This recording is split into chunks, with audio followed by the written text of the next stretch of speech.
Does it seem like no matter how much you shop, you always need something else, right? Well, as long as you know when to shop, your wallet should stay full. So what should you get now and what should you avoid this month?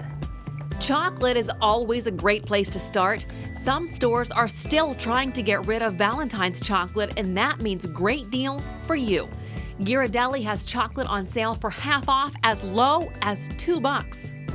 You probably didn't know it was a thing, but this is Frozen Food Month. We found places all over the valley with frozen food deals, and in fact, Bashas' has a whole section of frozen food coupons. Now is a great time to buy luggage, and that includes backpacks and duffels.